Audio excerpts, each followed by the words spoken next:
Oke, jadi sebelumnya kita udah dengar kisah inspiratif yang luar biasa dari Bapak Darus di video sebelumnya.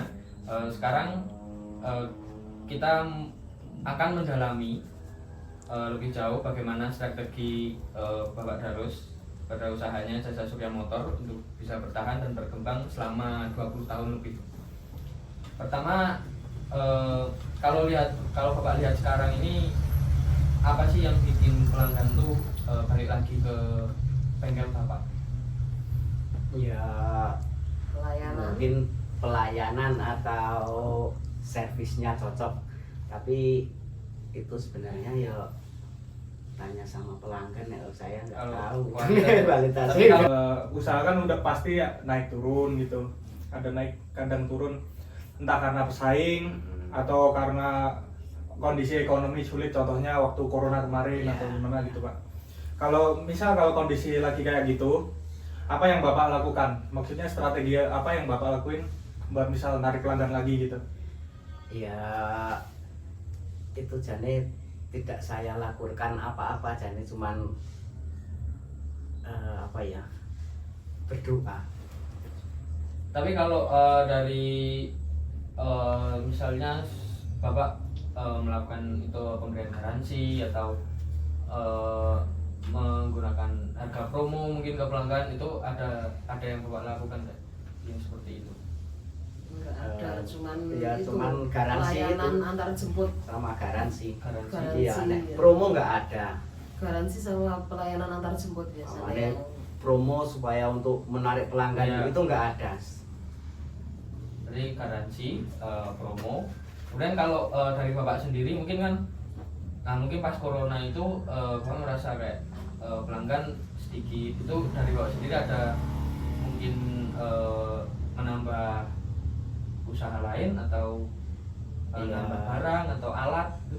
Ya itu cuman berusaha untuk mencari tambahan. Saya beli motor-motor bekas yang sudah rusak, nanti daripada motor-motornya nggak kerja, saya suruh memperbaiki itu. Nanti sudah bagus, saya jual bekerja. Zaman sekarang kan banyak Pak ya, bengkel yang lebih modern, nggak perkembangan teknologi, terus ada juga bengkel yang lebih besar, bahkan bengkel resmi. Nah, hal itu membuat Bapak merasa tersaingi apa enggak Pak? Dengan adanya bengkel? Saya rasa enggak merasa tersaingi, semua sahabat semua, saya anggap sahabat.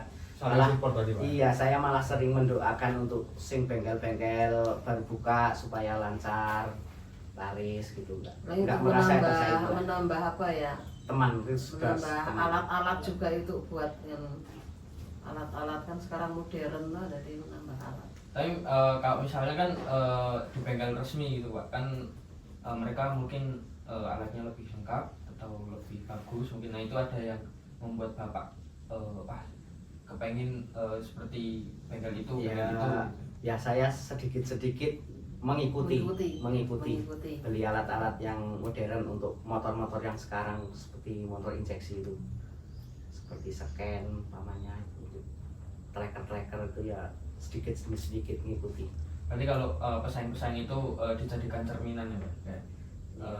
Berusaha mengimbangi mungkin ya. Sebenarnya tidak bersaing sebenarnya, cuman mengikuti untuk mempercepat pekerjaan itu si montir-montir alat-alat itu, untuk memudah mencari itulah penyakit motor. Enggak ya Pak, kalau soal harga, pernah nggak sih Pak ada pelanggan yang nawar atau membanding-bandingkan sama tempat yang lain, sama harga lain? Nah, kalau pelanggan itu belum pernah ada yang menawar, ya. Tapi kalau orang lewat mungkin pas dilalah rusak di situ, ya ada yang menawar, tapi bukan pelanggan, mungkin orang jauh. Menurut Bapak nih Pak, apa yang bikin pelanggan itu tetap milih ke bengkel Bapak dibandingkan ke tempat lain? Apa Bapak punya cara tersendiri untuk menjalin hubungan dengan pelanggan-pelanggan yang sering ke bengkel Bapak gitu? Ya, atau ada keunggulan bengkel Bapak? Ya gimana? Mungkin karena kecocokan juga bisa. Kalau saya ya istilahnya dalam hati ya pelayanan. Tetap Memberikan pelayanan, Pak, ya? Memberikan yang terbaik, ya. ramah tamah, dan ya itu sering kalau ada pelanggan nanti saya minta nomori, kalau mogok nanti saya ambil di mana tempat. Jadi pelanggan mungkin ya seneng kayak gitu. Ngantar jemput motor Ngantar yang jemput rusak. motor. Motor bisa. Berarti menjaga komunikasi ya dengan pelanggan supaya pelanggan itu nggak hilang. Iya, semua saya minta nomor teleponnya. Baik, untuk urusan spare seperti spare part gitu, Bapak biasanya ambil dari mana, Pak? Saya dulu itu nyempil waktu saya masih awal-awalnya ngambil di toko nyempil, butuh apa paling ngambil 2-3. Sekarang sudah banyak sales keliling itu, dari ngambilnya di sales underdeal. Misalkan di sales nggak ada gitu, Bapak carinya di mana, Pak? Gimana Ya, nyiasatinnya? Itu pesan dulu, pesan sales dulu bisa. pesan sales, tapi sekarang sudah ada Online. online ya, online saya dengan online. Kalau harganya lebih murah di online atau di Ya kalau nggak ada ongkos kirim, nol ongkir, ya murah di online. online? Tapi kadang barangnya ya ono sing kurang bagus. Oh, nggak bisa lihat langsung. Nggak bisa langsung, itu kurang bagus ya ada, sing sesuai ya ada. Selanjutnya, pernah nggak sih Bapak tuh ngerasa kayak waktunya buat menambah layanan, mungkin kan dari bengkel mungkin nanti nambah layanan ke atau tempel ban atau apa, atau yang menambah produk di spare partnya nambah banyak, atau bahkan kayak membuka cabang gitu. Paling ya dalam pikiran saya paling nambah spare part, karena kan motor sekarang sudah baru-baru udah spare partnya lain juga, jadi nambah yang itu motor baru-baru. Kalau pikiran mau buka cabang udah nggak kepikiran. Sulit ya Pak? Sulit, soalnya bengkel itu kalau nggak ditangani sendiri nggak jadi. Oh, gitu ya, Pak. Harus turun tangan. Ya harus turun tangan sendiri. Kalau boleh tahu, Pak, dari usaha bengkel Bapak ini, Bapak ini biasanya menilai usaha Bapak ini berhasil atau tidaknya itu dari mana, Pak? Dari Ya mungkin omset atau dari banyaknya pelanggan bengkel Bapak? mungkin ya kurang lebihnya ya banyaknya pelanggan ya, sama ya omset ya mungkin nambah-nambah sedikit lah, itu terasanya Berarti kayak Otomatis gitu kalau banyak. pelanggan nambah, omsetnya Omsetnya juga nambah, nambah. oh, ya, ya, begitu, ya. Ya sing jelas dari awal kayak gini, sekarang sudah kayak gini gitulah rasanya. Jadi Bapak sekarang itu ngerasa kalau usahanya itu udah berkembang jauh, Pak, ya? Ya. Dari awal Bapak Alhamdulillah buka itu. ya, alhamdulillah sudah berkembang. Soalnya ya dulu paling on the deal ya nyanding paling 1 sampai 3, sekarang ya sudah beli sampai dus-dusan lah. Kalau untuk spare part dan alat-alat itu untuk sekarang ini Bapak ada estimasi anggarannya sendiri nggak per bulan, misal berapa untuk membeli alat atau menambah spare part itu pula gitu? Nggak ada, cuman soalnya itu kan uang untuk on the deal itu berputar, jadi habis ya beli, habis ya beli ya. Tapi kalau hitungannya per bulan itu bisa diestimasikan nggak berapa untuk pula spare part?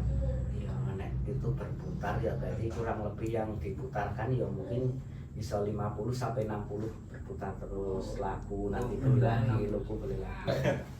Oke, mungkin ini yang terakhir ya Pak. Iya. Bu, kalau bisa dirangkum jadi satu kalimat, prinsip atau pola pikir apa yang membantu Bapak bisa bertahan dan berkembang selama ini? Ya, saya rasa mungkin ya keinginan dan itu memang saya senang menganu di pekerjaan itu bengkel. Kalau untuk anak-anak muda yang mau usaha ya itu Mungkin jangan malu belajar ya Pak. ya belajar, berusaha gitu, tekun mau apa gitu ditekuni. Oke, jadi kesimpulan dari wawancara Bapak Darus dan Ibu Misiani adalah itu ya, kalau anak muda mau buka usaha itu yang pertama itu harus ada niat dulu. Niat dulu. Terus yang kedua itu usaha yang sekiranya kita itu suka gitu loh, yang kita hobi. Ya, senang. Kalau udah hobi, udah suka, otomatis kita itu akan tekun dan rajin untuk menjalani usaha tersebut. Dan yang keempat itu ya pastinya ada usaha juga, dan yang terakhir jangan lupa berdoa sama yang di atas. Mungkin itu saja pesan-pesan yang bisa disampaikan dalam wawancara ini.